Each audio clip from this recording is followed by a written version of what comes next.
This episode of Geek's Guide to the Galaxy is brought to you by Casper, a sleep brand that continues to revolutionize its line of products to create an exceptionally comfortable sleep experience one night at a time.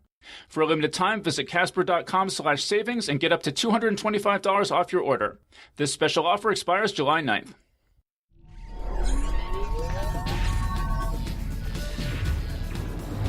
Wired.com presents The Geek's Guide to the Galaxy. And here is your host, David Barr Kirtley. Hello, and welcome to episode 316 of Geek's Guide to the Galaxy. Today on the show, we'll be discussing Season 2 of the HBO series Westworld, and this will involve spoilers for every episode of Season 2, so just be aware of that.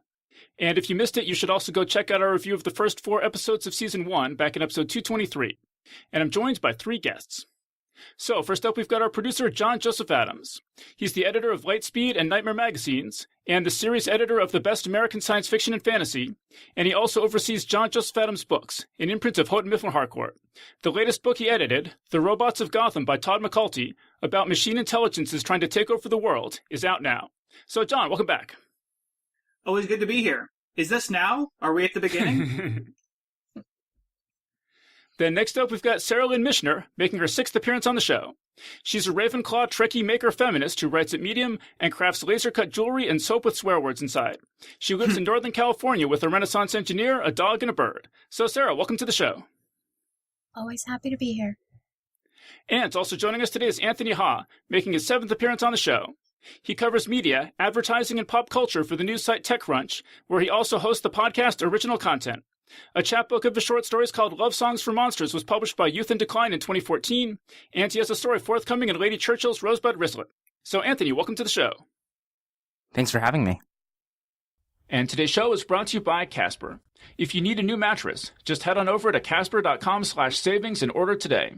The mattress industry is famous for forcing consumers to pay high markups, but Casper cuts out the cost of resellers and showrooms and passes that savings directly on to the consumer. Casper's mattresses are designed by humans for humans. The original Casper mattress combines multiple supportive memory foams for a quality sleep surface with just the right sink and just the right bounce. Your Casper mattress will be shipped to you in a small box, and all you have to do is open up the box and watch as the mattress naturally expands to its full size. Are your dreams haunted by visions of lab coats, operating tables, and the leering face of Anthony Hopkins? Do you lie awake at night paralyzed by the existential dread that everything you know and love is nothing but a flimsy sheet drawn over a dark and sinister reality? Well, a Casper mattress is so comfortable that you'll sleep right through the nightly sessions in which your robot body is tweaked and prodded by unfamiliar hands. So just head on over to casper.com/savings and order today. You have 100 days to try out the mattress, and if you decide not to keep it, Casper will give you a full refund. Free shipping and returns to the US and Canada. Terms and conditions apply. And remember to take advantage of Casper's competitive, limited-time 4th of July offer and save up to $225 off your order by visiting casper.com/savings. This offer expires July 9th. All right, so now let's get to our panel. Okay, and so the last time we talked to John was back in episode 300. So before we get to the panel, I just want to catch up with John real quickly. Because, John, when I last talked to you, you had just launched a Patreon campaign. So I was just curious, how's that been going? It's going pretty good. We simultaneously launched a Patreon and a Drip, which Drip is Kickstarter's version of Patreon, basically. And between the two of them, we've got about $170 coming in every month. So, still in the early stages there, building that following there, but it's going along pretty good. Especially since I have the Patreon structured basically to not really give any rewards out to people because I'm already providing all of the content in Lightspeed and Nightmare Online for free, and so I'm just trying to make it set up so that people who do consume the content online for free could chip in a little bit if they feel like they want to. So it's been going well so far. The biggest challenge I think is finding out how to artfully mention it all the time without it beating people over the head with it. But otherwise I can't complain. It's I've been happy with the results so far. Well, I don't know if you noticed how skillfully I just wove it into the conversation here. Like, nobody's even going to notice. Yeah, no, that was super smooth. I appreciate it. Well, yeah, and just let me say again, I mean, John has done more for as I've said, more for fantasy and science fiction and more for new authors and so on than just about anyone. And if you're a fan of Geek's Guide to the Galaxy, there would absolutely 100% never have been a Geek's Guide to the Galaxy without John. So definitely show him some love. How do people, John, how do they find your Patreon and your drip? Right, yeah, so just go to patreon.com/JohnJosephAdams or drip, it's d.rip/JohnJosephAdams, I believe. Well, that one has hyphens in it, but if you go to my website, you'll see it. But yeah, so you go to those places, and then you can sign up and you can pledge $1 a month or $2 or up to $5 a month, or Patreon actually lets you pledge as much as you want. So if you want to go crazy and pledge all sorts of big amounts, then you're welcome to. Yeah, I'm sure everyone's going to want to pledge at least $5 a month. So just yeah. Go to Patreon. Yeah. And then I mentioned in the intro there that you have this new book you edited, The Robots of Gotham by Todd McCulty. You want to just tell us about that? Mm-hmm. Sure. Yeah. So it takes place in like 2083, and it's a future, like a sort of a dystopian future where machine intelligence is sort of both robots and just sort of AI types have taken over a large portion of the world, and the United States is kind of fractured. It's partially occupied by this one coalition or cabal. And, some governments are still run by people, and some are entirely run by machines. Some of the machines took the countries by as dictators, and some of them just like won elections. And so it's like a really action-packed like thriller type story with the protagonist trying to find out the roots of this sort of nefarious conspiracy that he stumbles upon, which, involves all sorts of vile things that might be done to humanity by the machine intelligences. And yeah, it's really action-packed thing. Probably the most action-packed thing I've ever published, I would say. It's, yeah. And it seems like it's getting a lot of good buzz. Didn't it get a starred review in Publishers Weekly or something like that? Yeah, it got a star review in Publishers Weekly and Book List. And then it had a very nice review from Library Journal. Probably could have also been a star, but they didn't give us one. So, but can't complain. So I'm really excited about that one. I feel like it has a good shot to really take off. But we'll see. But it's very apropos to this panel. I think if you enjoy robots taking over stuff and or throwing off the shackles of their masters, as you might if you enjoy Westworld, then maybe check out Robots of Gotham. Yeah. So again, it's The Robots of Gotham by Todd McCulty. Yeah. Okay, and so, John, last time we talked about Westworld, we had gotten this screener with the first 4 episodes. So we talked about just the first 4 episodes. So I was just curious, before we even get into Season 2, just what did you think of the rest of Season 1? What did you think of all that and the finale and everything? Right. I really love Season 1. It was one of those things where... I love the show in general. I'm also very frustrated with it frequently because it's very difficult to just, keep track of everything. And then, of course, with Season 1, there's the big twist at the end that you realize, like, oh, there's timelines. And, I don't know if you were supposed to have picked up on that, like, right away, but I didn't. And I really appreciated it going back and rewatching the first season before we watched the second season, just knowing that there is this sort of multiple timelines thing going on, and then to like watch it with that in mind. Although even just knowing that there's multiple timelines, I still had to look up a cheat sheet online to be like, wait, what are they now? Where what are the different ones? And so I could keep an eye out for them. I kind of wish that there was some kind of visual clue or maybe a musical cue that you could, sort of follow along with. It's like, oh, okay, now, like in retrospect, I realized, like, oh, that's the key. That's what tells me that I'm on this timeline or that timeline, it was definitely very complicated to try to pull off, but I appreciated it, especially like once you get to the end and you realize, like, oh, it's because like the hosts, like, they're reliving these like lives over and over, and so like it kind of makes sense in the way that the watching the show is disjointed in time. Because of the way their sort of lives are so fragmented like that. So I thought that was kind of interesting. Yeah, well, I think it's definitely intentional that you don't realize that Ed Harris's character, the Man in Black, is the same person as the young William. And yeah, I mean, I certainly didn't pick up on that until the end or close to the end. Right. And I think that, I think that's intentional. Mm-hmm. There's also a big twist toward the end where you find out that Bernard is a host. Right. Right. But how about Sarah? What did you think? Just overall impressions of season 1 of the show? I loved it. I mean, you can definitely see the influence of, the guy who made Memento. Yeah. Jonathan Nolan. Yeah. So yeah, I think it's great. I absolutely love it.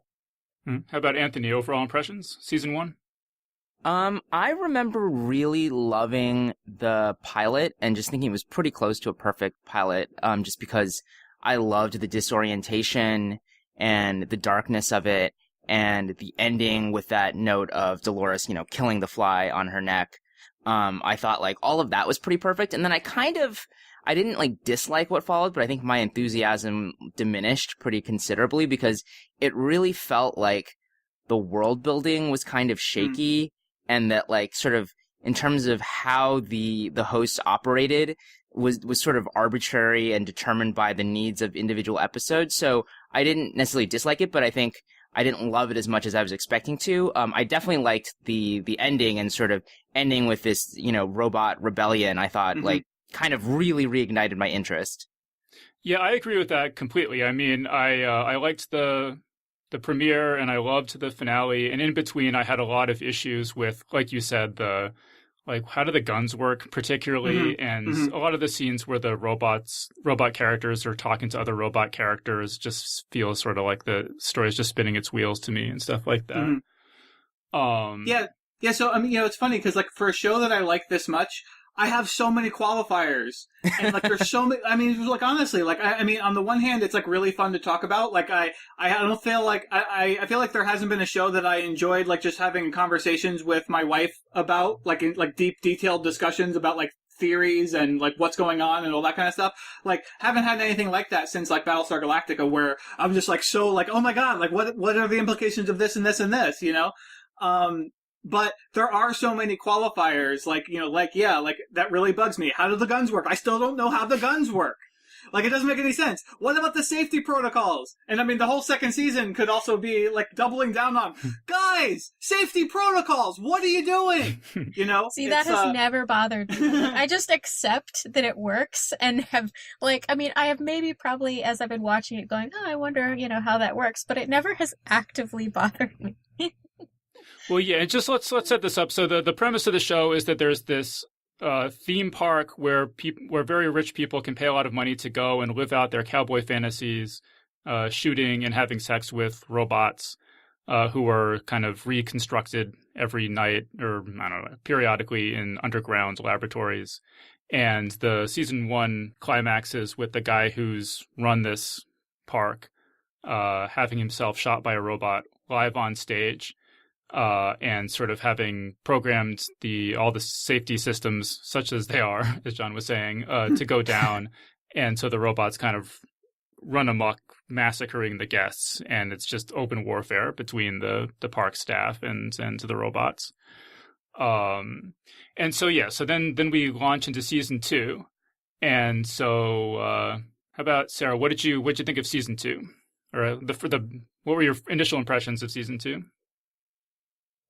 Very confusing, but I mean, I'm very trusting, despite, I think probably the second episode came out and somebody was already like, oh my God, Westworld is turning into Lost. And like, I tend to be very trusting, with showrunners, and I tend to sort of give them the benefit of the doubt, and assume that they know what they're doing, which is, fairly naive of me, but it allows me to enjoy the show, and it allows me to think about it in terms of, just with the assumption that I'm the one that doesn't understand. And that gives me the tools, I think, to start to read into what's going on a little bit and really think about where are they going in a more freeing way than worrying about, well, what if the showrunners are just, pulling a fast one on us or something like that. So, yeah, I mean, I think that, as I was watching, I thought, geez, especially because we now already know they're jumping around to different timelines. Would it kill them to put up a little subtitle, at the bottom that says, now we're in 1918, and now we're in in this time period, or their own internal system somehow, just to kind of guide the viewer. And I think that especially when you look at how the ratings have fallen a little bit, help people out. Like, if you're going to appeal to only the most intellectually committed audiences, you're going to have problems like that. So I'm hoping, and I really do have a lot of faith in the showrunners that they do have a master plan. But I do think that they could have done a little bit just to help us along a little bit. Yeah, so just to set that up. So in season 2, there are 2 different timelines. And in one of the timelines, Bernard is escaping from the chaos of this, gala celebration gone wrong. And in the other, he wakes up on a beach and sees all these dead robot bodies floating in the water. And so we get the idea that, the first, all the stuff happening in the past is going to explain how all these robot bodies ended up in the water.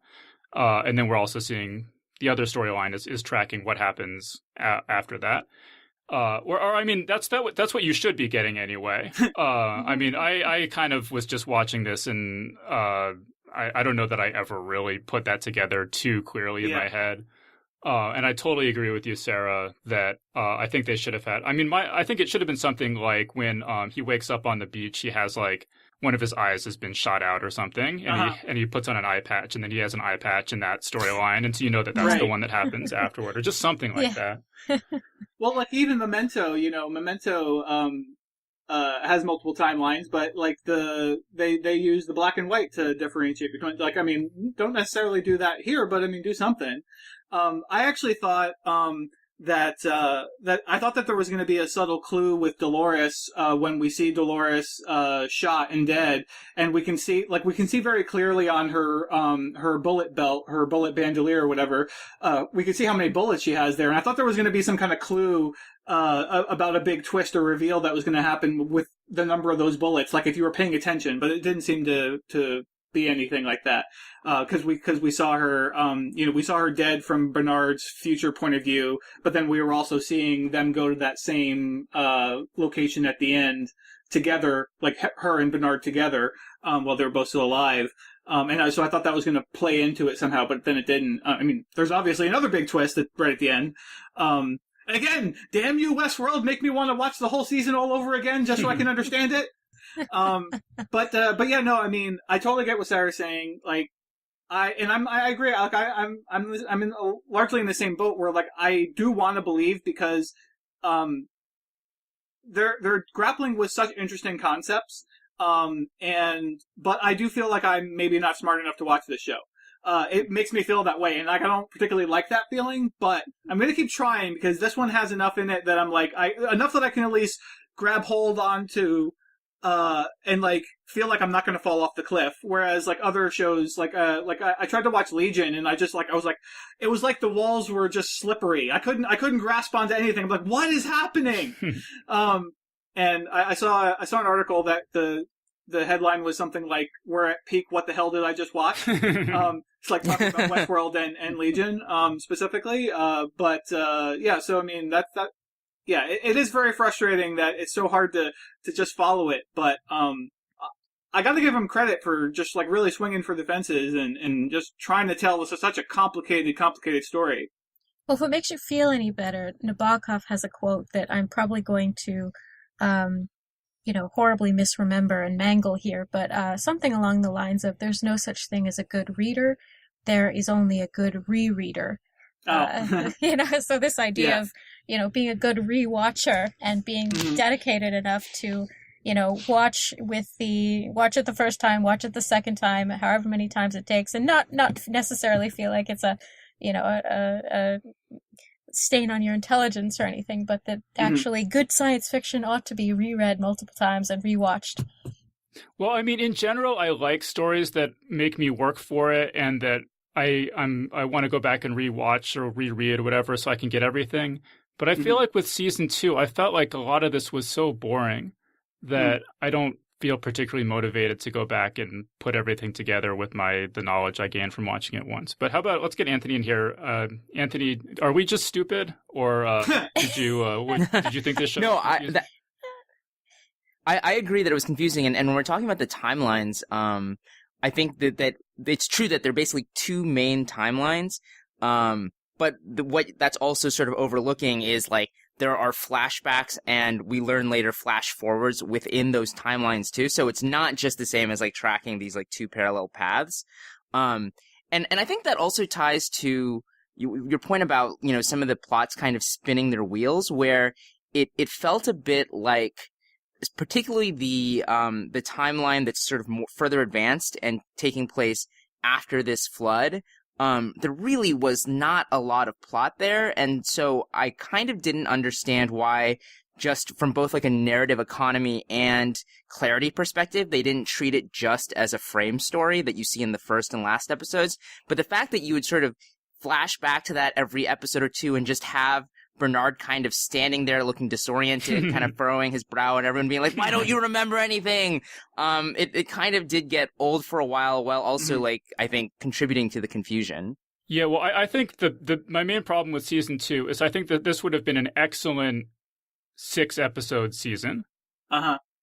But I feel like they knew that the end of the season had to be, you know, somebody escapes from the park, one of the robots escapes from the park. Or one or more robots escape from the park, and that they knew it was going to be a 10-episode season, and they put a lot of filler in this to stretch it out to 10 episodes, in my opinion. Well, and the individual episodes are usually too long as well, where I mean, most of them are like, you know, over an hour, which, to be fair, like when you're trying to binge a show in advance of recording a podcast, I think you're a little bit more sensitive to length, but like it felt like a lot of times the episode would have this climactic scene and you think, all right, that's it. And then you'd look and you'd realize there are like 10 more minutes. And it wasn't like a big, like, I think Game of Thrones sometimes does a good job with, you'll have a sort of traditional final scene, cut to black for a few seconds, and then a little like cliffhanger tag. But this would just be like 3 or 4 more scenes that just kind of went on, and you're like, why is this happening? It felt like they really were not interested in the structure of like individual episodes as episodes. Yeah, so Dave, I was gonna jump in and agree with you about the length. Yeah, I mean, I mean, on the one hand, I agree. On the other hand, it's like I feel like if they were going to truncate it, it might be at the expense of like the maybe what I felt like were the 2 best episodes, which is the one where they go to Shogun World, and then the one with the Native American guy exploring his whole world.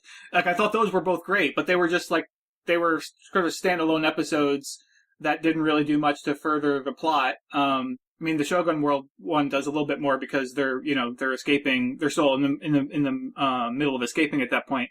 But you know, as much as I like a lot of the elements in season 2, I almost kind of wish that season 1 was just the end, and like not that it got canceled, but just that was their plan to make a 1-season show, like you guys were talking about on the terror episode. You know, where it's like, okay, well that's just telling that one story over the course of a season. It almost felt like it would have been perfect just to leave season 1 as it was, with all the implications that were spilled at the end of that season, right? Like, I could have looked back on that for many years and just, like, hold it up as this glowing example of how to do television right, as confusing as it was. Yeah, and I mean, so I'm kind of torn about it, but I can't deny that, yeah, it's like, it feels like season 2 definitely could have been tighter if they had truncated it. So, I love all the filler. Yeah.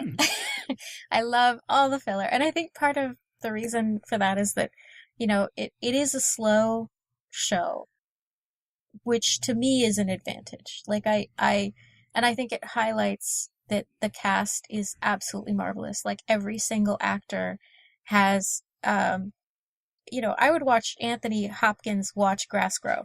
And like you have a lot of scenes where they have a long, you know, sort of long looks and really subtle exchanges and all of the stuff that makes a show feel like it is meatier than whatever the overall story is. It's, you know, it's the context and the character building and all of that good stuff.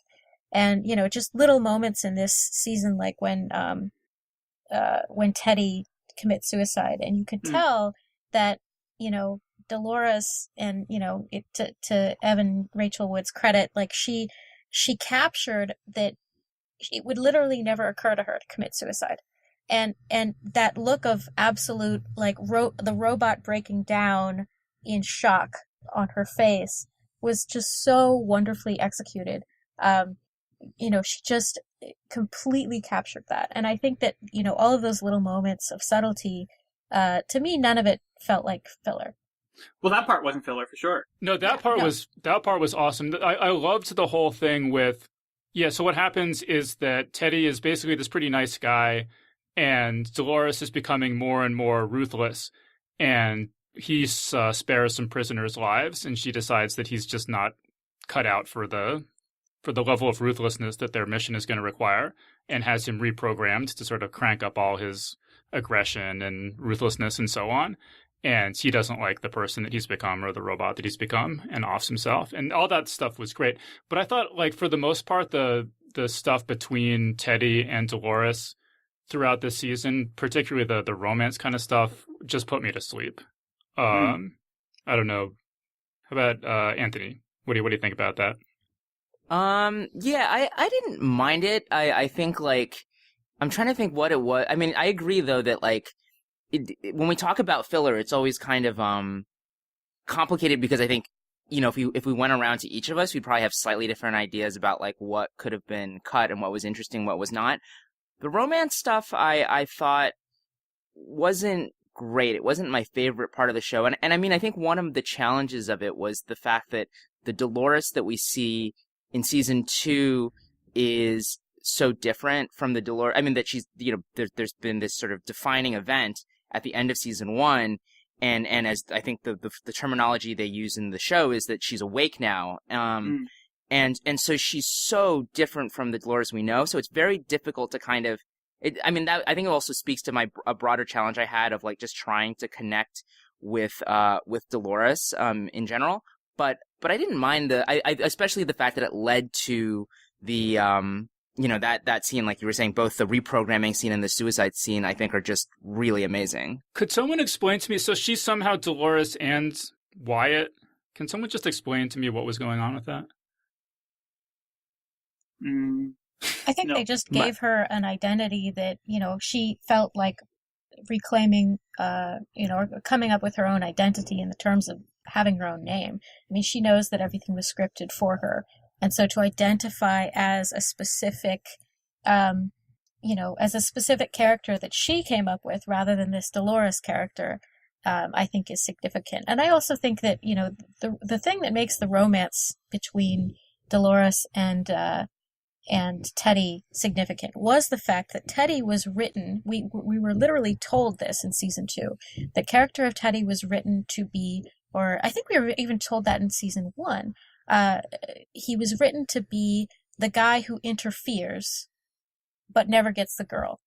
He was written to be the guy who tries to provide the challenge to the man in black or the rapist or the guest who wants to get with Dolores or whatever, to provide that extra level of difficulty, in the video game before you get the girl. And so I think that the significance of the romance was that, they kind of brought that together on their own terms. And suddenly he wasn't that guy, and he was valuable to Dolores. So to me, that part mattered. So, one interesting thing about Teddy that they didn't go in this direction. But so initially, I remember wondering as we were watching the first several episodes of just season 1, I was wondering, like, okay, well, who's going to be the Yul Brynner analog in this version of Westworld? And I was thinking, like, oh, like, it seems like kind of they made Ed Harris kind of that, even though he seemed to, at first it wasn't clear if he was a person or a host, but even after he became clear he was a person, it was like, well, maybe they're kind of just putting him in that kind of role and make it a person instead of a robot. But then as this season was going on, I was like, oh, wait a minute.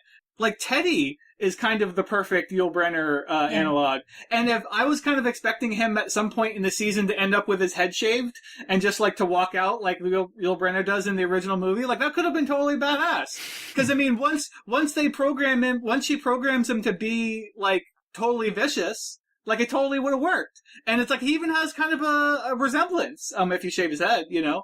John and I are partial to men with shaved heads. Hey man, Yul Brynner, he paved a lot of way for guys like us. You know, him and Patrick Stewart, they set the standard. I want to pick up though on the Shogun World thing, because I was really psyched when the first samurai or whatever runs out of the woods at the end of episode 3 or 3, whatever it was. But then I was not too into the Shogun World. It did feel. I mean, it felt like superfluous to me. Mm-hmm. But John, it was. Yeah. You liked it, you said, though. I really enjoyed it. Yeah, I mean, like I said, I can't disagree that it's one of those things that could have been cut. But I just really enjoyed the episode. So, although I did see someone bring up the point where it's like, well, why are the characters actually speaking Japanese? Because the park is intended for, you know, people who speak English. Clearly, I mean, all the other parks, everyone speaks English.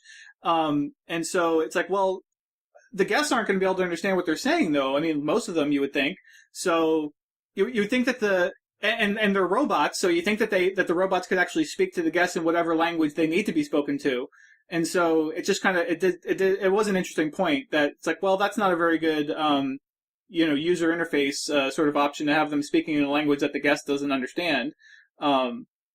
Especially since maybe the Shogun World is for rich Japanese people.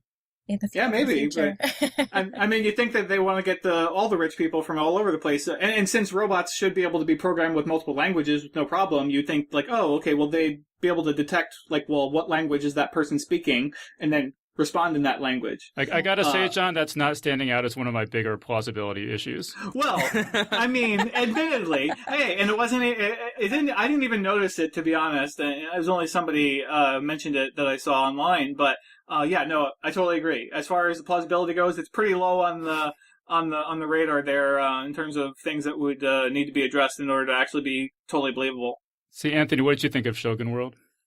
I liked it overall, and it's definitely one of those things where on a macro level I can sort of see problems with it, and I will admit that I'm a little disappointed that I was hoping that I think one of the things that Westworld has sort of done intermittently is sort of interrogate the question of like, why are these the stories that we want to tell? And so by having particularly the writer go to Shogun World and go to this world which is presumably about this sort of these Western ideas about what Japan is like, I thought there could be like more kind of subverting of that or making that kind of the topic. And instead it was just kind of like, oh, I guess we kind of did the same stories in Shogun World. But I thought the acting and the action, particularly that final sword fight, they were all so good that like I can't object to it too much. I guess it's also the thing where in a TV show, if you've got a guest actor who's in a big fight, like suddenly the stakes are much higher because you realize, oh, like I actually don't know how this is going to end. And so I really liked all of it, even if I could, if I sort of on a larger level didn't necessarily think it contributed that much. I will also say that since we were talking about the gun thing, which definitely drives me crazy, even though I can't tell you exactly why that's the one thing that gets me so much. But with Shogun World, then you also wonder, like, okay, do they have safeties on the swords here too? Like, what right. What is going on with this? Exactly. Safety protocols, man. It's ridiculous. Well, none of it makes sense. Well, so in one of these episodes, they actually referred to sim bullets, which was the first indication at all about how this might work, which sort of gave me the idea that maybe all the bullets have little, like, incendiary things in them that cause them to self-destruct if they are aimed at if they're flying in the direction of a guest. But that still doesn't, I mean, like, for example, in the part in the Raj thing, like, they just hold the gun right against someone's chest. And like, I don't see how the bullet's not going to kill you from that range, even if it is sort of programmed to self-destruct. Well, yeah, and William actually gets shot by a gun in like the first season at some point very early on. Maybe it was the first episode. And he gets knocked down, and he was hurt. He was hurt. Like, you could, like, I think there was even like a sort of mark on his shoulder where the bullet had hit him. And so it's like it's shown to not like do nothing. It's just that it makes it a non-lethal wound that doesn't like hurt terribly much. It's like yeah, it hurt, but it's like, I mean, I don't know how much it hurt. They didn't give any scale for it, but so it's like like I that didn't help explain to me how it works. It just doesn't make any sense. Yeah, to me. and Anthony's saying, why is he fixated on this? But it's like 80% of this show is people shooting each other. So, Right. It's kind of important to know what they're shooting each other with. Right, well, I and think like it's in the gun, not in the bullets. Because if it's in the gun, then you can have a gun that has paintball bullets in it, and you can have a gun that has real bullets in it. And the gun determines, all right, who am I aiming at, and decides which bullet to release based on that. Well, what about the arrows? There's people who fire all sorts of arrows in Shogun World. Same thing. It's in the bow. Well, that doesn't work. I mean, we're talking about technology that's so advanced that they have the ability to, hide brain reading technology inside of the cowboy hats. And I really, my plausibility meter goes down based on how super advanced the technology in general is supposed to be. Well, no, I mean, don't get me wrong. I'm not, I understand. It's like we got to make a lot of allowances to let this work. But and I was willing to run with it. But if we're talking about it, I'm like, what is the rationale? Like, what do they think? Like, what? I mean, the creators must have some idea how these guns work. Could someone tell us? Like, I want to know what they think, how they work, because it doesn't make any sense to me. So. Well, and I think also to one of the points that Sarah was making earlier about, kind of being able to go with, that there's certain shows where you don't worry about the logistics and you focus on tone and character and theme. And I feel like, and I think there are great, probably my favorite shows of all time are The Leftovers and Twin Peaks, which are shows that I'm 100% able to do that with, but probably because you go in and you're like, none of this is going to make sense on a sort of a traditional storytelling level, or it's not certainly at least not going to be explained on a storytelling level. Just roll with it. Westworld is a show where it's both very confusing, and yet there's a lot of exposition that just doesn't really seem to clarify anything, but they just sort of start talking about things like the cradle and the forge and the, brain readers and the cowboy hats. And so once you start going down that road, then you start asking these questions of why, how does that connect to this? This doesn't really make a lot of sense to me. Well, and the show is explicitly presented to the audience as a puzzle for you to figure out. So, right. It just seems weird to be like, okay, here's a puzzle for you to figure out, but don't think about the details too much. It's not important. Those things don't really go together. Right, so one of the funny things, piggybacking on what Anthony was saying, it's so for a show that's this confusing, it's kind of astonishing, especially in the last episode, how much just unartful info dumping there was. There was just so many people just explaining this thing or that thing, and it's it kind of felt a bit rushed in that sense this last episode, because it was oh, we got a whole bunch of shit to tie up and try to make all this make sense, so because we're not going to be back for another year, that it just it kind of jumped out to me as oh, well, that's someone just blurting out what's happening instead of making it seem like a natural conversation, which again, I'm happy to go along with such things now and then, but just it felt in that last episode it really they really dialed it up on that, and yet like Anthony was saying, it's it didn't really help though, because still confusing. Let me pick up, John, on, I guess Sarah was saying that she was afraid this was going to turn into Lost. And if you go back and listen to our previous Westworld conversation, that was definitely my number one concern with this show. It was just going to start throwing out mysteries that would never, that the creators of the show had no idea what the solutions to those mysteries were. And I was actually pretty impressed, because, I was really afraid that this was going to turn into 5 seasons of they're trying to find the center of the maze, and then it was going to be fuck, we don't know what the center of the maze is.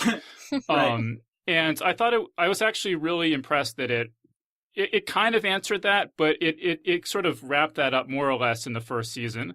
And it just didn't go on and on with people looking for the center of the maze, and never having any explanation for what that was. Mm-hmm. I mean, you kind of get the forge and the valley beyond or whatever, but then actually, I don't know, I was more or less satisfied with what those turned out to be. Yeah. Well, so one thing that happens in season 2 is that we get this reveal that they're scanning all of all the guests' brain patterns and stuff, and that was great. And the park is basically this way of it's like Google or Facebook. Well, yeah, but the purpose of the park is basically to try out like a life extension technology. You know, like they want to be able to make the host, and then they want to be able to transfer your consciousness into the host. And as you know, Dave, from my favorite episode of Geeks Guide number 19, where we debated intently the science of consciousness transference. It's an issue that I'm very excited about whenever it's portrayed in fiction. Although this does do it in such a way that I'm like, that's not going to help. That's just going to be a copy of that guy. You know, it's still just a copy of the guy. He's not going to live forever. Just a copy of him is going to live forever. It's still that same thing. But I just love that. I love that trope, and I thought they did a pretty good job with it here. And I can appreciate the I love the whole fidelity thing, like testing for fidelity. When young William is testing his father, Father-in-law. and all that, and then what's that? His father-in-law. Oh, father-in-law. Yeah, father-in-law. Right. Yeah, that whole sequence with James Delos was probably my favorite part of this season. I really agree. liked that. Yeah. I know, Sarah. What do you think? What do you think about this? What do you think about the consciousness and the park turning out to be collecting data on its customers, like some certain Silicon Valley? Well, it's fascinating because they have, these rich characters who are obviously, kind of awful people.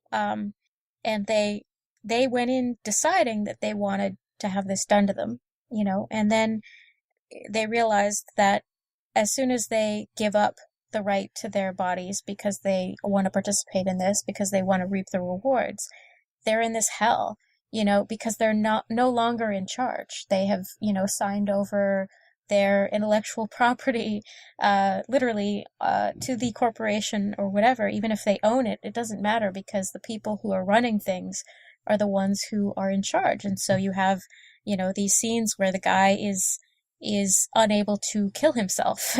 And, it's kind of interesting and very Black Mirror-esque where you have, these rich characters who, when they were alive and genuinely human, completely in charge of everything. And then they have been reduced to, being slaves themselves in these, in these realities that they bought and paid for, not realizing what they had actually signed up for, and not realizing the implications. So I liked all of that. I mean, I love all of the sort of moralizing of, you made your bed, now you have to lie in it. I hadn't really thought of it until just now, but Westworld is almost like a literalized metaphor for the internet.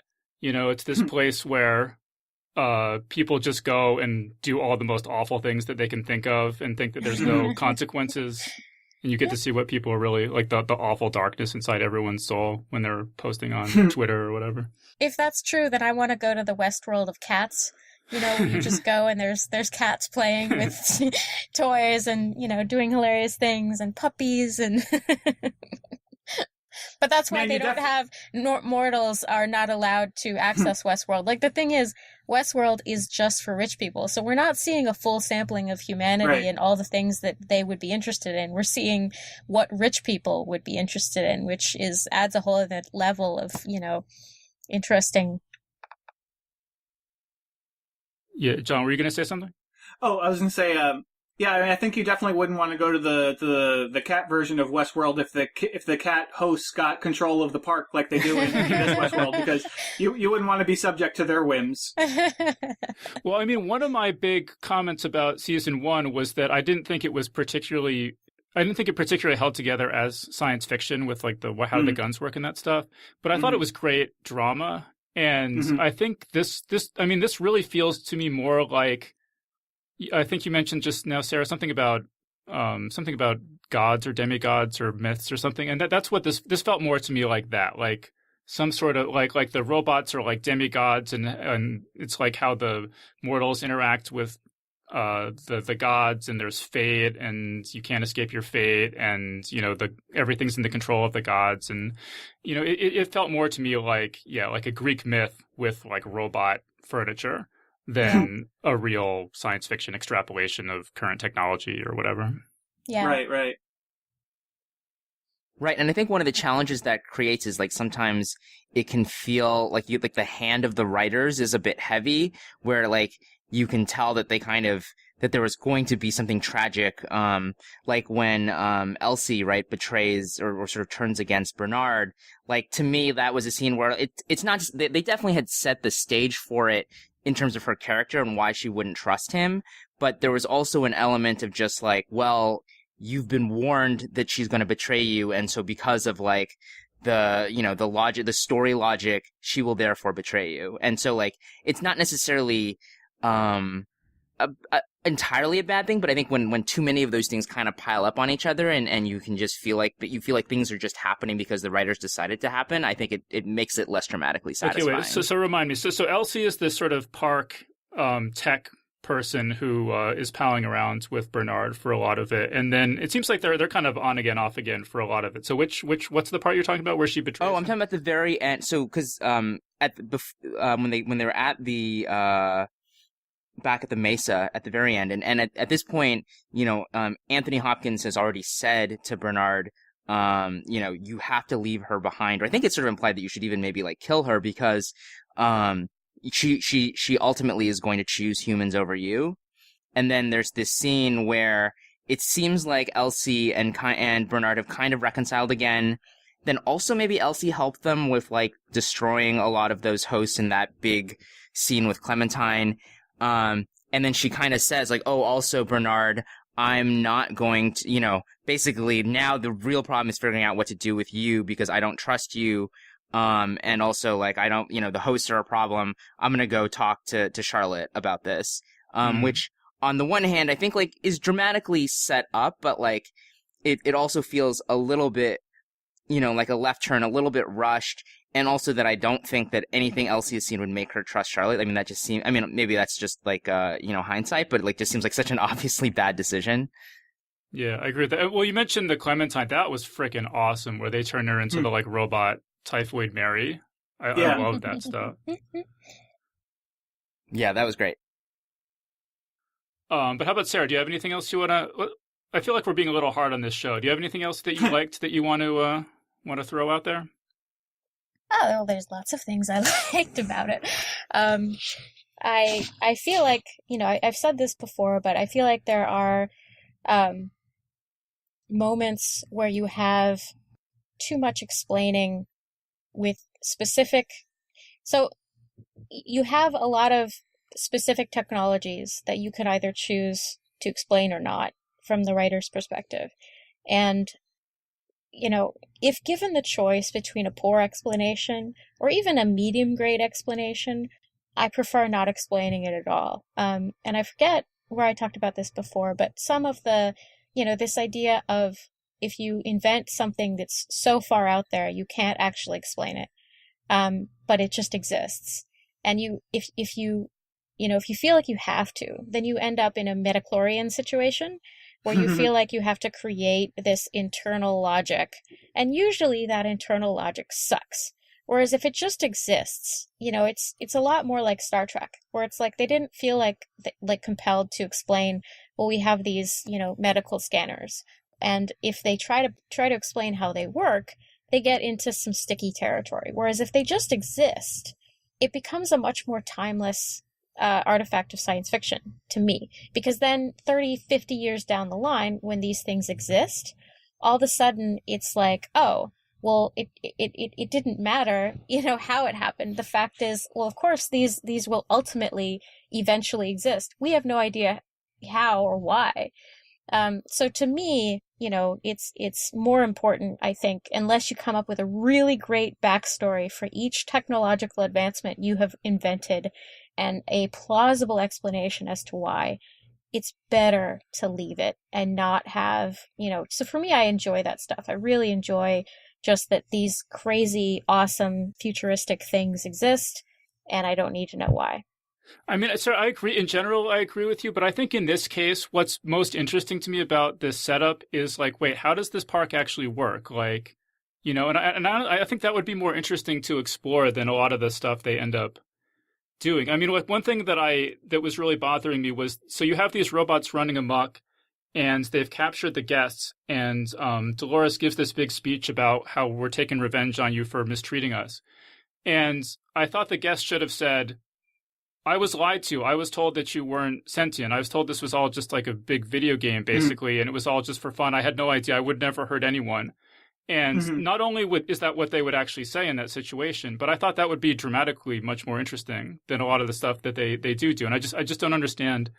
I mean, and like, why don't I understand why when the robot uprising starts, they're all using 6-shooters and, shotguns and stuff. But you would think that after like a day or two, they would all have picked up all the automatic weapons from the security guys who were lying dead everywhere. Yeah, and it's just like details like that make something feel real, and the lack of them in this just made it feel like a weird dream to me so much of the time. We also have no idea how much time has passed, and this is part of what drove me nuts about season 2, is that I kept wanting to know, has it been 2 days? Has it been 24 hours? Like, how long has it been between the massacre at the party and when they all wash up on the beach? Like, I want to know how many days that was, so that I can, wrap my head around it. Especially, I mean, in reviews I watched, people were throwing out 2 weeks. I don't know how they arrived at that, but no, I think that's a line of dialogue, like in the premiere, where they're like, when they're waking Bernard up, they're like, "Oh, it's been 2 weeks since the massacre." Mm-hmm. So there you go. If you there was a line of dialogue about it, so you should have caught that. That makes me feel I'm not saying that everyone should remember. I just think that's where it comes from, and I have a vague memory of this. Yeah. But yeah, just in terms of us being too hard on the show, I mean, for what it's worth, I mean, although I have a lot of issues, like, I really love watching the show. I mean, I would say it's definitely one of my favorite shows, and like, it's appointment viewing for us, like, at home. Like, it's like 9:00 on Sunday, we're watching Westworld, because, like, well, also I don't want to get spoiled on things, but and that's the sort of show that you're bound to see some spoilers for it, if you're not careful. But also just like, I'm really excited to watch it. I mean, it's also partially because because my wife Christy just like really is like super, super into the show. Like, I mean, to a surprising extent. Like, I wouldn't have said that this was the sort of show that she's definitely going to like, but man, she loves it. It's her favorite show, absolutely. Yeah, I think they're. Yeah, I feel like they're, one of the things that, that the difference in the perspective between me and Dave might be because I was raised religious. Because being raised religious means you are raised in a very specific kind of bubble where everything that you are told about the nature of reality turns out to not be true. I mean, it's kind of like being, it's like, imagine being raised as a child believing in Santa, but your whole life is about Santa, like not just Christmas. And so I feel like I am much more attracted to science fiction that just wants to go full on metaphysical and, talk about how we define these realities and how we decide what's real. And I'm less interested in the specific details that make it feel real to me. Whereas I'm more interested in, why do the guests feel like it's real? Why do the hosts feel like it's real? That is a super interesting observation, Sarah. I really like that. But yeah, I'm definitely coming at it from the opposite perspective, where I feel like there's so little serious science fiction on television that I'm just like a person dying of thirst in the desert looking for like a little puddle of water. And I mean, I'm sort of like formulating, it's almost like a law of physics. I was thinking that, how like radioactive isotopes decay, and so like one will turn into another. And I feel like every science fiction TV show, it just decays into mysticism at a steady rate. Mm-hmm. Like I'm having trouble thinking of too many exceptions to that, where it starts out and you're like, oh, this is science fiction. And then by like season 4, they're like all like talking about God all the time or something. And so, I mean, Lost basically, Yeah, I mean, or Battlestar Galactica. Well, yeah, that too. So yeah, I don't know. So Anthony, what do you? Who's right here, me or Sarah? Say me. No, I mean, obviously, I think I've been harder on this show and more from the Dave perspective. But I do actually really like and am enjoying large stretches of the show. I think partly because those are like mostly enjoyable on like a filmmaking level. So they're sort of harder to talk about, whereas like the nitpicky stuff is a lot easier to articulate. I will say like one other thing that I did really like in the final episode that I did want to talk a little bit about was like, from like an idea perspective, was the, this sort of basically the revelation that Ford, the reason he sides with the hosts, which wasn't really explained before, was that he feels like the hosts have this ability, the fact that they can be reprogrammed is actually a virtue, versus like the idea that all, human beings basically we're just stuck with who we are, and that can't really change. And I thought that was just like a really smart inversion of the fact that like the show, in some ways it's difficult to get invested in the host characters, because especially in the first season, they could be a different person from season to season, from episode to episode or scene to scene. And instead to say, actually, that's actually what makes them better people in a certain way, I thought was really interesting. And I'm hoping they explore that in the third season. I really liked the idea that they're like, when we first tried to simulate people, it failed because we were trying to overcomplicate it. And it turns out you just need like 10,000 lines of code, and people really aren't that complicated. You can sort of, predict all their behavior. Just, it's not that there's not that much to us. We're not that unpredictable. Well, I feel like one of the things that makes the show so enjoyable for me is that it's also like a feminist revenge tale.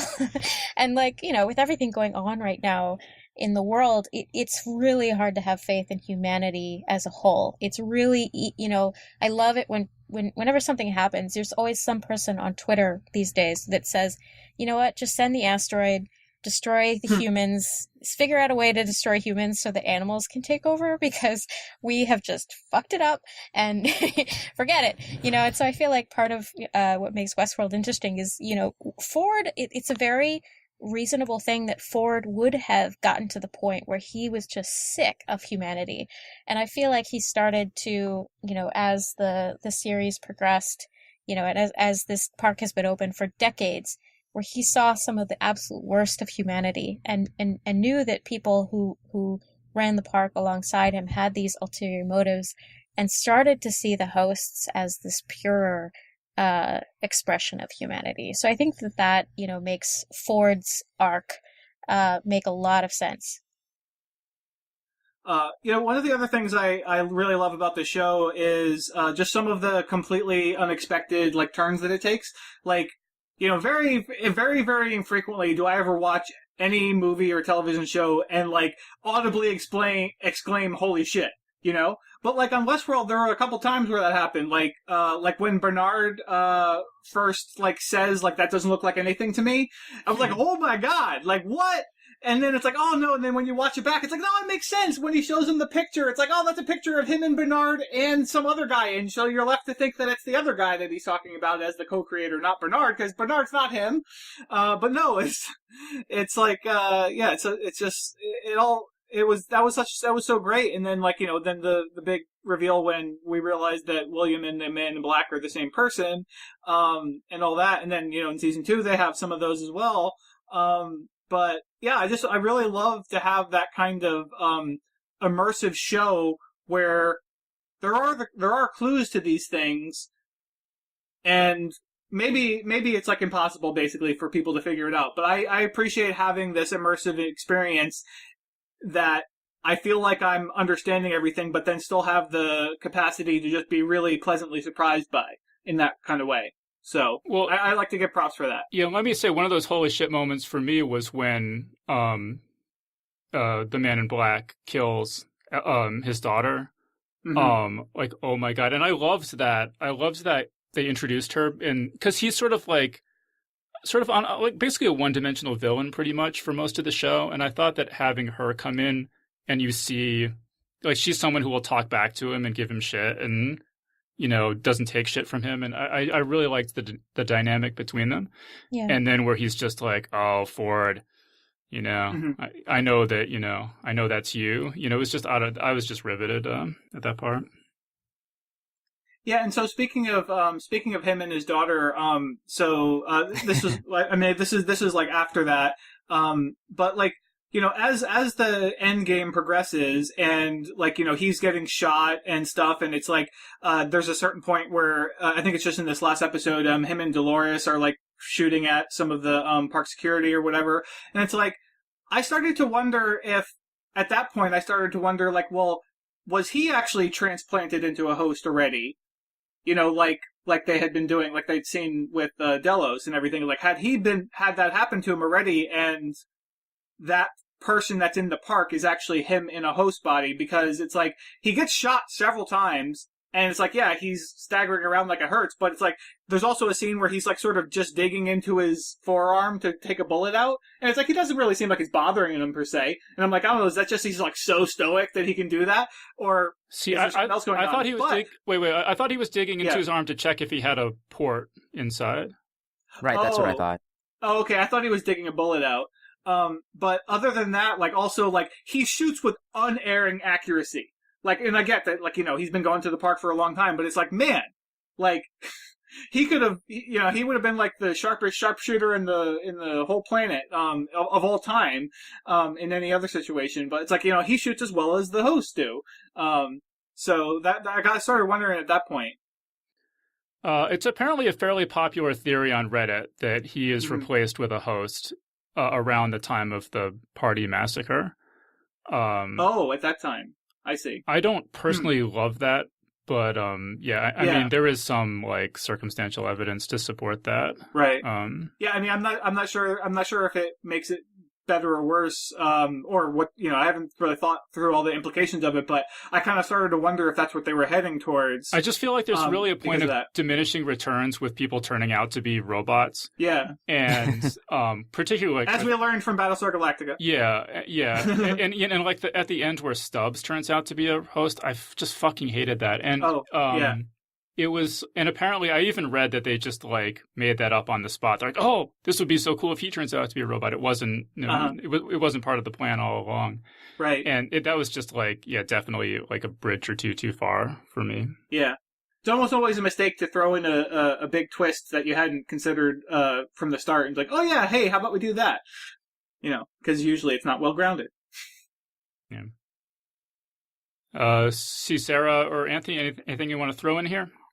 Well, I guess one thing I wanted to ask about in that context was then if we're talking about the Ed Harris, the Man in Black being William being a host, do we think, because I think there's also some confusion about how then the post credit scene fits into that, and like is that, because I read that as being probably like separate and not necessarily confirming the idea that the Man in Black, at least in the present tense of the show, is a host. But I think some other people saw that, and it's just that he becomes a host somewhere down the line.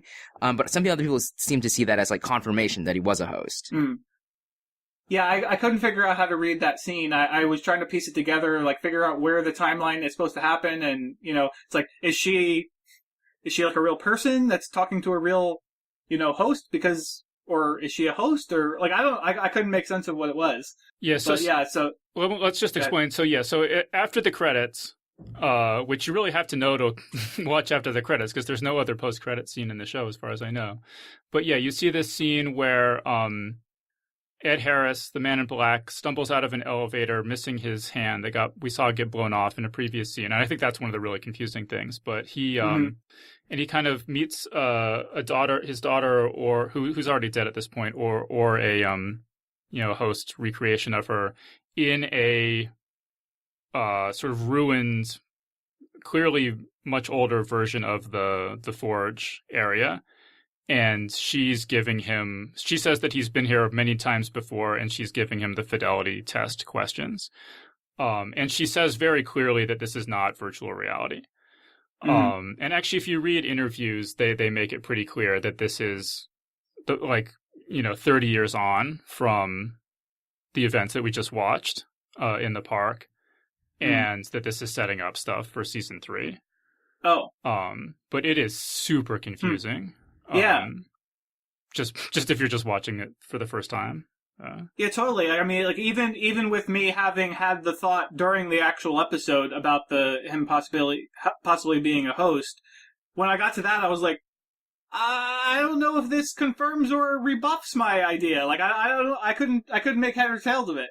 And that the daughter is a host. Like they've just said that. Right. Okay. Huh.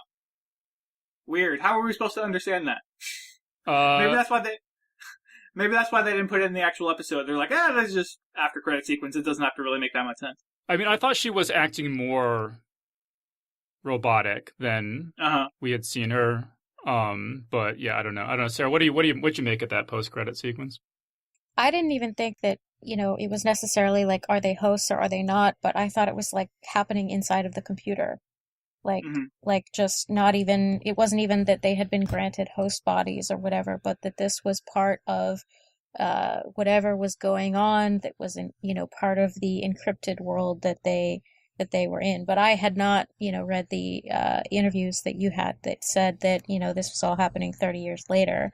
But, I mean, it's part of the thing that makes the show so enjoyable for me is that to me, I just, like the character development is top notch. And I absolutely loved like, the arc of Lee Sizemore character, where in the beginning, he's just sort of this amoral, this is his job, whatever. And he learns to not only care for the hosts and understand their plight, but he ultimately sacrifices himself. He's the writer of the script writer, basically. Right. And Tandy's character, Maeve, like her whole resolution at the end was incredibly satisfying, even though it was very sad. So, I I don't feel like I'm not critical or anything about this. It's just that, to me, it's so much more of a character drama that has that, science fiction furniture to it, and the Memento, we're definitely gonna mind fuck you, and knowing that, I'm just like, okay, I'm here for it, whatever happens, I'm cool with it, as long as it doesn't end like Lost. That would be unforgivable. Like half the theories on Reddit at the time were better, more than half, like 70% were better than what they did. It's like they just gave up. Well, the thing about Lee joining the robots, I thought that played out pretty well, but that the other guys, the Felix and Sylvester or whatever, that really seemed weird to me. Like Maeve basically says to them, like, help me take over this facility and kill all your coworkers and potentially take over the world, or else I'm going to tell people you've been having sex with the hosts. And like, first of all, I don't believe in this world that like having sex with the hosts wouldn't be just like one of the perks of working here. Like, I just don't buy that at all. But even it's just like the risk of being exposed is so much less than the risk of going along with her. That whole thing just seemed really weird to me. Yeah, I remember having a lot of problems with that too. Mm-hmm. I mean, I'm kind of glad that they figured out a way to keep those guys in the show, because I didn't imagine how they were going to stay on the show. And before season 2, I was thinking like, oh, that's a shame they're not going to be able to be there. But yeah, no, that did seem a bit forced. But you're right. They used to have this amazing expression of just like, God, what have we gotten ourselves into, that they keep giving each other, which I love. Yeah. Yeah, but especially the bearded guy, like he seemed much harder to believe that he would have gone along with it, as opposed to the other guy who, at least seemed much more sensitive to their the fact that these are sentient beings. Well, and he seemed much more pliable too. Like he just seems like he would basically do whatever anyone told him to do. Right. And then in the final episode, when they're looking at the Fisher thing, that the portal to the virtual world that the hosts go through, and they can't see it. I actually kind of thought that would be funny if they were looking in that direction, and one of them said that didn't look like anything to me or something like that, to call back to that. But that would have just been so confusing. We would have been like, oh my God, what are they hosts? What? Well, I don't understand. Wait, what were you saying, John? The Fisher thing? The Fisher, like the Fisher in reality. The fish. Oh, yeah. Okay. Yeah. Fissure. Fisher. Okay. Yeah. So they're looking at it, and all the hosts can see it, but then the humans can't see it, and they don't know what the hell they're looking at. And so they say something else, but it's like, I thought, even like, I don't know what the fuck they're looking at or whatever. Like he said something with vulgarity in it like that, but, I thought it would have been funny if it was phrased more closely to the way the hosts say it, so that it could have been like, oh, well, obviously they're still humans, but, that's like a callback to that. But I thought that was cool, though, that it was a thing that only the host could see, because otherwise I was like, wait, what is happening there? Yeah. Like, what is... And so I was relieved that it's like, oh, okay, it's something the hosts see, because they're like, they're hosts. And I thought that thing was super cool, how they step through it and their body on the other side falls into the water, and then they their mind walks through into this virtual realm. I thought that was super cool. Yeah, that was cool. I thought it was sort of I don't know. I don't want to keep like being negative, but I mean, like I feel like I would have liked some of this stuff a lot more if you had more of a fair chance to predict what was going to happen. And like with that, I feel like, because I was like, oh wait, if they all like just enter this this Garden of Eden inside the computer, aren't they still going to be under the control of the humans? And like, aren't they all just going to get erased or controlled or something if they're confined to that physical location? And then she's like, oh no, we can just beam them out into space and they'll be fine. Right. And I was like, what? Wait, where? I didn't know that was really on the table. And there's just a lot of stuff like that I wish that had been foreshadowed more, so that I had sort of a fair chance to make educated guesses about what was going to happen next. Yeah, I'm glad you brought up the whole beaming them into space thing, because like, that was something I was very confused by. Like, I wasn't sure, like, what? Like, where is she sending the signal? I mean, it's like, just like into nothingness? Like, so basically, like I didn't understand, like, what's going to receive it on the other end of that? Like, yeah, I don't know, I was very confused by that. But, I mean, as far as your point, like, I totally get what you're saying about, like, you wish that, like, you could have had a fair shot to actually figure things out. I feel like I had zero shot of ever figuring out this show. I'm okay with it in general. Like, I don't mind, like, being just, like, I don't typically try to figure out a show as I'm watching it, because I want to let it unfold the way the creator intended, and I mean, sometimes I inevitably get ahead of the show, but sometimes most of the time I'm just trying to go along for the ride, but yeah, it's like, but at a certain point, it's like, well, but it's just impossible. There's no way. It's like, this is a puzzle that we don't have the tools to actually put together. And so that does seem a little unfair when you try to think about it in that way. I have to say, though, John, I went back and listened to our other Westworld panel, and we, just based on the first 4 episodes, we were making some predictions, and I think we did a fairly creditable job. I mean, we definitely did not predict that the Man in Black was William. That's the big thing. That would be hard to predict from just the first 4 episodes, I think. But you predicted that you thought that maybe Arnold had downloaded his mind into one of the hosts, and that one of the hosts was Arnold. Oh, neat. I mean, you were saying maybe it was Ed Harris. Right. It turned out to not to be, but I mean, that's a pretty good prediction. Hey. Teresa pat myself on the back. Teresa predicted that Ed Harris was like somehow a third co-founder of the park, which turned out to be pretty much right. Right. I predicted that Anthony Hopkins had killed Arnold over a disagreement about how to treat the robots, which I'm still a little confused about this, but I think that's basically right. Yeah, I mean, he kind of had Dolores do it, but and then Raj, I think actually there's a line that suggests this pretty clearly, but Raj was saying maybe the real goal of the park was to create immortality for humans. Right, yeah. So totally. I think we did a pretty, we got to give ourselves a big pat on the back. I think we did pretty good. Yeah. Wow, yeah, no, I thought about going back to listen to that to see how we did, because I know we did throw a lot of theories around, but that's pretty good. Yeah, we did all right.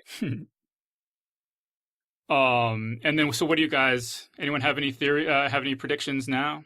Sarah, you have any predictions for season 3? Nope, I don't have any specific ideas. I'm just sort of, curious to see what they do with it. And I do think that, part of my faith that this is not going to end up like Lost is because Lost is kind of has become this beacon from a functionalist perspective of what not to do for writers. And I feel like that, everybody just knows that happened. And it's not like, you can find people who really love the ending of Lost, but they're really hard to find. So I feel like they tweet at me when I I'm sure that they do. And it's just kind of like it's I feel like they know that is what everybody would compare it to if they did this, if they screwed us over. And the fact that it's Jonathan Nolan and not, exclusively J.J. Abrams. And I don't even blame J.J. Abrams. I think that he probably just got the ball rolling and then left it up to other people who ultimately made that decision. But, I think that because I had to watch Memento twice. Like, I watched it once. I was like, I have no idea what just happened. I read some reviews, and then I thought, okay, I have to watch it twice to understand it. I watched it twice, and then I got, okay, all right, now I get it. Now it's beautiful. So I'm hoping for that kind of thing because it's so satisfying. I mean, it's part of the reason I think why Game of Thrones is so popular, because you have all of these threads that ultimately do resolve and they do connect and they do make sense. And so I'm just really hoping that we get a, really long episode of Memento, basically, for however many seasons this lasts. But I do think also that comes from, showrunners making good decisions about when do we end this and not trying to artificially extend it, which if the ratings continue to dive, they won't have that choice. So that's good. That'll make them work a little bit harder, So, yeah, I'm cautiously optimistic. Well, yeah, I think that HBO was clearly hoping this would be their next Game of Thrones cash cow. And I don't think that this is going to sustain that kind of popularity over 5 seasons or whatever. Yeah, and I mean, the thing that depresses me about that is, I mean, obviously I would like Westworld to continue, even though we have issues with it. The thing that depresses me about it, though, is that it will be seen as this standard bearer for science fiction, as all, big attempts to tell science fiction stories tend to be. So when one fails or doesn't perform up to expectations, it's an excuse for other producers or networks to not pursue other, science fiction shows.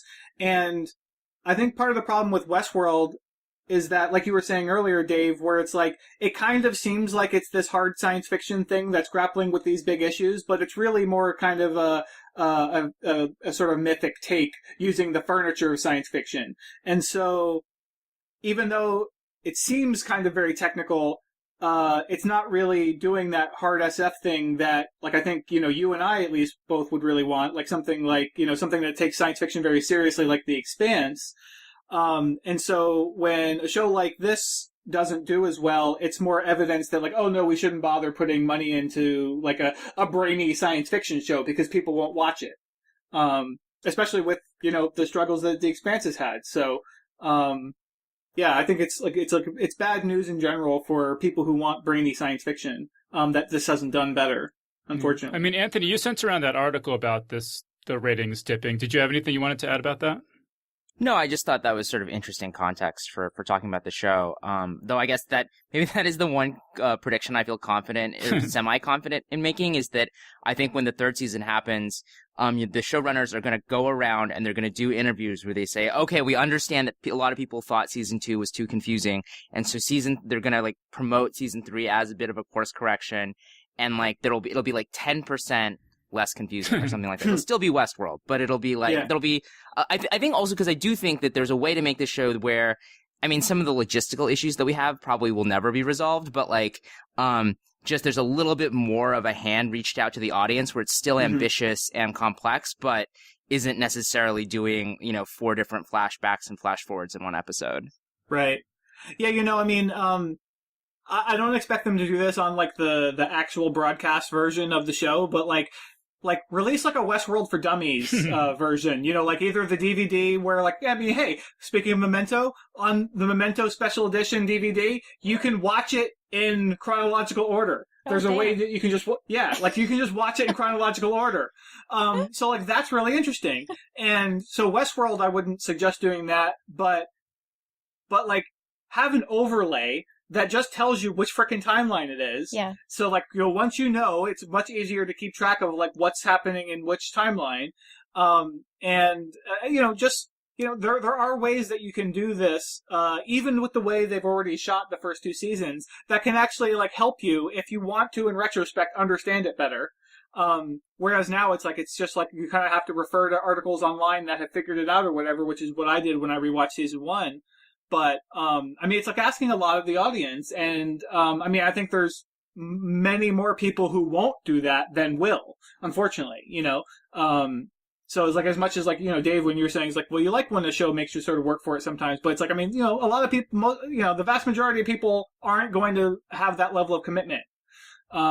So I think if you can do anything to try to make it a little bit easier for folks to try to grapple with what's going on, that would be great. Yeah. Because, like, I've been watching it on HBO Go, and it's like, I mean, I can see there's, like, there's extras available from each episode and everything, and it's like, I mean, it'd be very easy to, like, hey, let me watch this episode with with an overlay that explains shit. Yeah.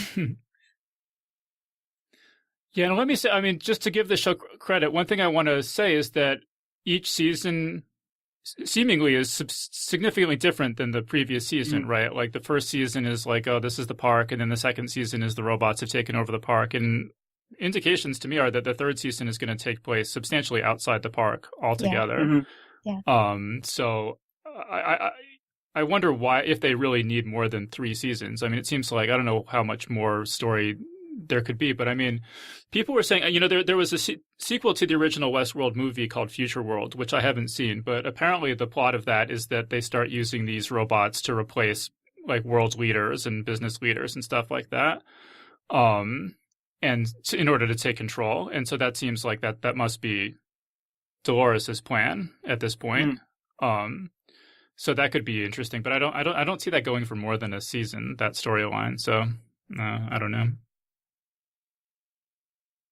Wait, I have one question that I wanted to ask before the end, which was about, at the end, Bernard is brought back by Dolores. It turns out that all these like calibration scenes we've been seeing are actually these flash forwards to after this whole like catastrophe.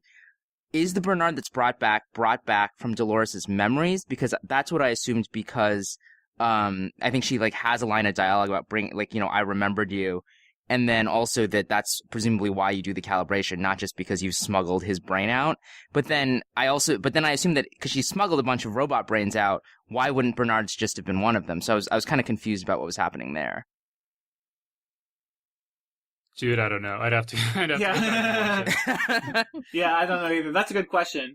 So yeah, actually, I don't think, honestly, it hadn't even really occurred to me that all those things had been flash forwards. Yeah, I think you're right, though. But yeah, you're asking the wrong person. There's some people on Reddit you might want to direct that question to. Right. Yeah. But speaking of that, so yeah, like, that there's the one scene in the final episode that does make that clear, that like that at least that scene there, and potentially all of the scenes with Dolores and Bernard are this flash forward scene. But what I wasn't clear was, so taking that as an assumption, does it apply to all of those scenes in season 2, or to all of the scenes, including the scenes in season 1? Because, it's made clear at a certain point in season 1 that those scenes take place in a separate timeline from, the other 2 timelines that we see in the park. But then it's like, I think the season 1 ones must be different, right? Yeah, no, I think in season 2 it becomes clear that the season 1 scenes were flashbacks to when. Right. No, actually, I don't know. I'm confused. But I'm pretty sure those were actual flashbacks. Right, and then that's how Dolores was able to recreate Bernard later, is because they had spent so much time together talking when he was calibrating her. I think that's right. Okay. Yeah, so it'll be interesting to rewatch season 2 and to look for that also. I mean, there was, of course, to look for how Charlotte Hale behaves, since we now know that, she got taken over by Dolores, or, Dolores, she's a host copy of Hale with Dolores' mind. It'll be interesting to watch her behavior throughout the whole season, but then also, to keep an eye on those Bernard and Dolores scenes and see if it plays differently, knowing that, actually this is them interacting farther in the future. Mm-hmm. So, as long as we're throwing out questions, I have a couple of random questions. I'm curious if anyone can answer. So, in the last scene, pretty much between Dolores and William, he tries to double cross her, and she's suddenly completely bulletproof. Oh, yeah. Is there an explanation for that? Well, I think, and this is sort of not totally clear to me, but my sense was that essentially all the hosts, all the physical damage doesn't really do anything to them. It's more that it sets off something in their programming that makes them act dead, which is why the bodies can be reused. And so Dolores at some point has reached the some broken through in some way where she no longer responds to physical damage in that way. So you can't hurt her in that traditional way. Right. Yeah, she turned off the pain sensors or whatever, because Maeve did that too. She dialed it way down to 0 or whatever. So yeah, I assume that's what happened there. But my question about that is, though, she put that busted up bullet in the gun somehow. right? Because then, after he shoots her 4 times, then he shoots again and he blows his hand off because it backfires. Why didn't she put that as the first bullet? Then the first time he went to shoot her, it would have blown up on his hand. Well, because she's bulletproof, she just wanted to totally. It was much more dramatic the way she did it, admittedly. But okay, so my other question is, Maeve acquires the ability to control robots, but seems to not always use it when it would be a good idea to use it. And then it doesn't seem to work on some people, and I'm not clear why either of those things. Like, why doesn't it work on the Shogun guy? Yeah, I don't know. That's a good question. And I was wondering that in the last episode too. Like when she finally at the end throws her hand up and pauses everyone, so that so that her daughter can escape into the fissure. Why didn't she do that earlier? Like in that whole scene, the Typhoid Mary character is going through and setting all the hosts against each other, and so there's chaos. Why didn't she throw up her hand and stop all that in the first place? Sarah's so annoyed with us right now. She's it's a TV show. I'm just thinking. I think that she probably just whatever the Typhoid Mary thing was. I doubt that she was entirely impervious to that, because they would have created that with the full knowledge of what Maeve learned to do. Correct? They started... well, they got the idea from her ability. Right. So it's plausible to me that, that or maybe she just has to work harder to control all of the hosts. I mean, there were hundreds, there that she wouldn't necessarily have to do that. I'm not sure, but I assume the former. Yeah, I thought with the Shogun it was because, and I agree that, it's not really explained, but my sense was that she was still... at that point, she had the verbal power and was still coming to understand that she had this sort of telepathic power as well. And so at that point, she hadn't really mastered it yet. And then, with the, in the Typhoid Mary scene, it was that she had basically these limitations on her power. She can't save everyone. And so she was basically saving it for a crucial moment. I'm trying to remember with the Shogun situation, wasn't it that, didn't they explain that away, because the Shogun hosts only spoke Japanese and then Maeve didn't speak Japanese, and so they couldn't actually talk to each other? Or does she? No, but she actually speaks Japanese at some point during that scene, right? Or that episode, right? Yeah, my impression is that she realizes that she needs to speak Japanese, but then still doesn't do it after that point. Right. I'd have to go back and rewatch it, but that's my strong memory of it. Yeah, I think you're right.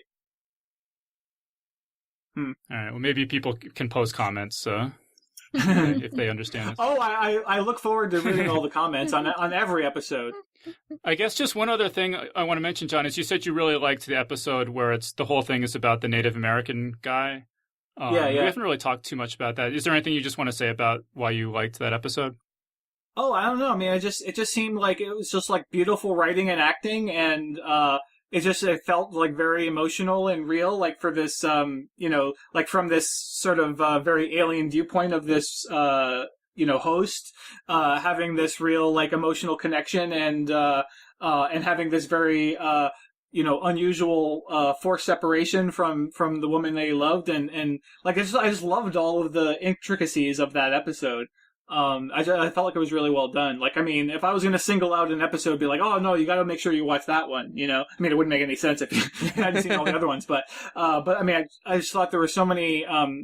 It was just it did so many things right that I was just really excited about all these different elements really coming together for a really great hour of television. Yeah, I completely agree, and especially because you can tell the importance of how they, the writers understood that if we're going to have a robot uprising, we can't have only 2 hosts that everybody cares about. So the fact that, that you're watching, especially the last, 2 or 3 episodes, it's not just what happens to Maeve, what happens to Dolores. You are invested in all of these other characters because they took the time to, have these little standalone episodes that introduce why, these characters that have always been there in the background suddenly matter more and have their own agency. Mm-hmm.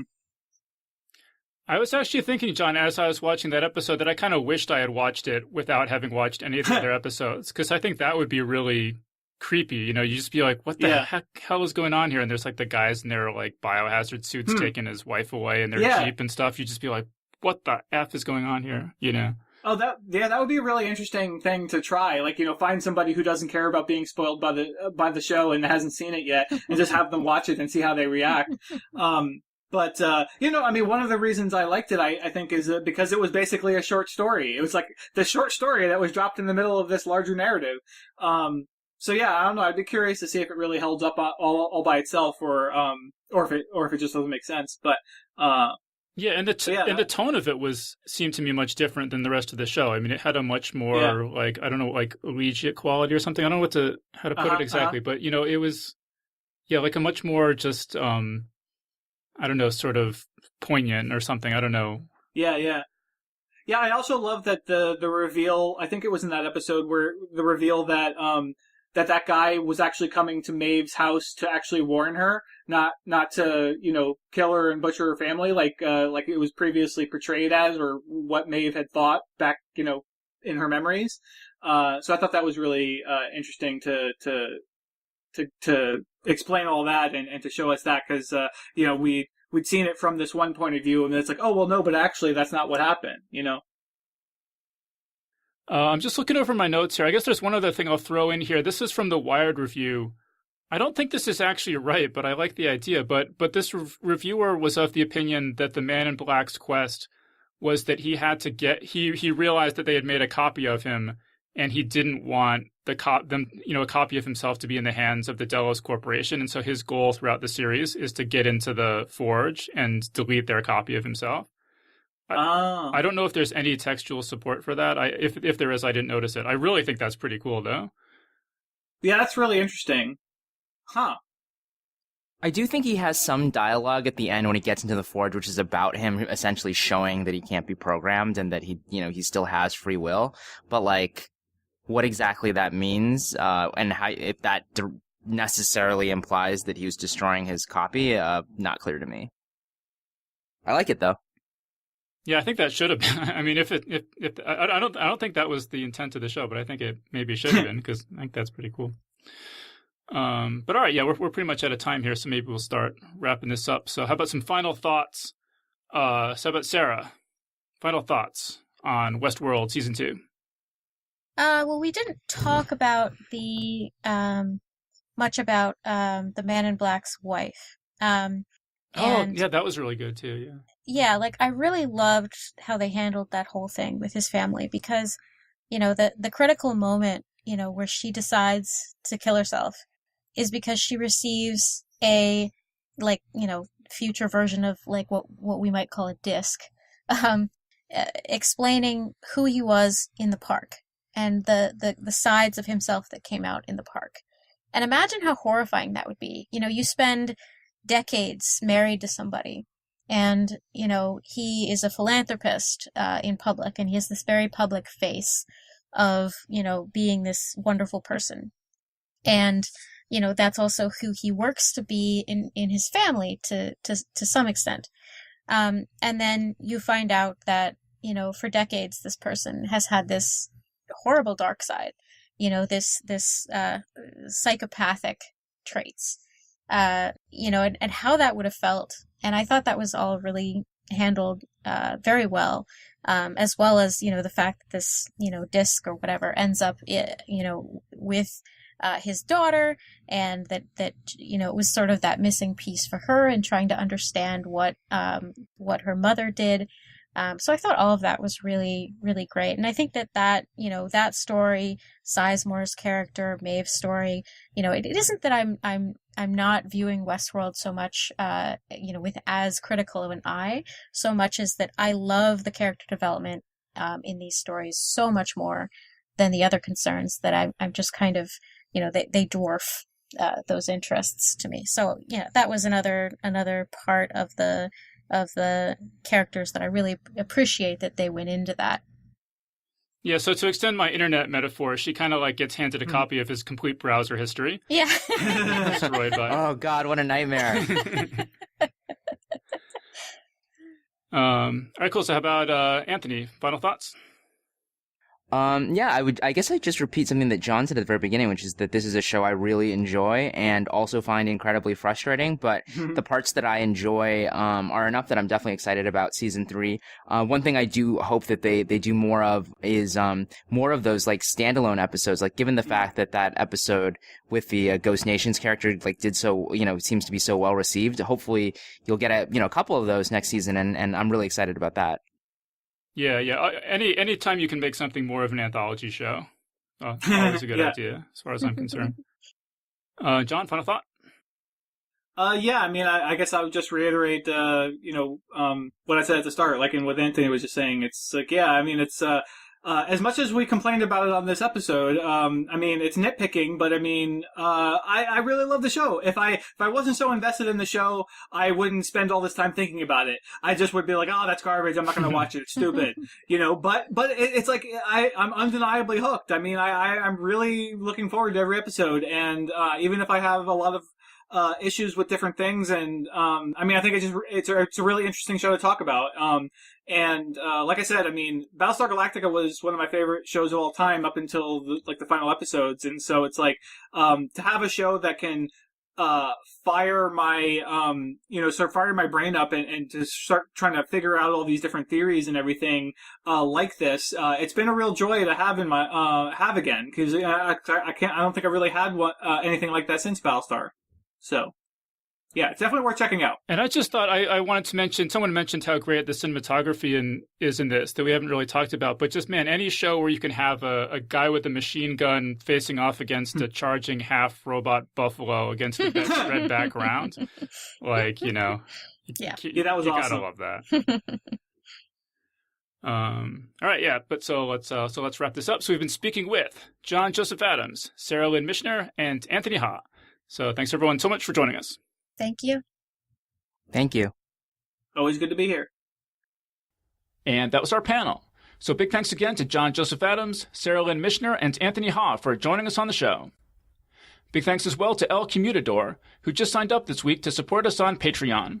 Geek's Guide to the Galaxy is made possible thanks to support from listeners like you. So if you enjoy the show and want it to continue, please sign up to give us $1 or $2 per episode over at patreon.com/geeks. And if you'd rather make a one-time contribution, you can do that via check or PayPal over at geeksguideshow.com/crowdfunding. So big thanks again to everyone who's contributed. We really appreciate it. I'd also like to thank our sponsor for today's show, Casper.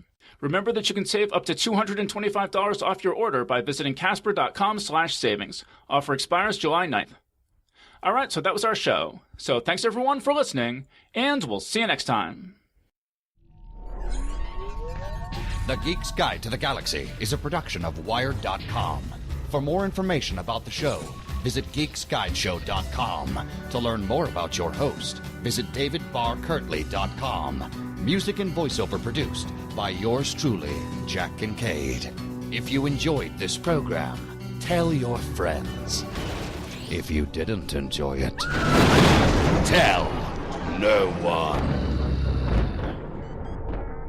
Thank you for listening.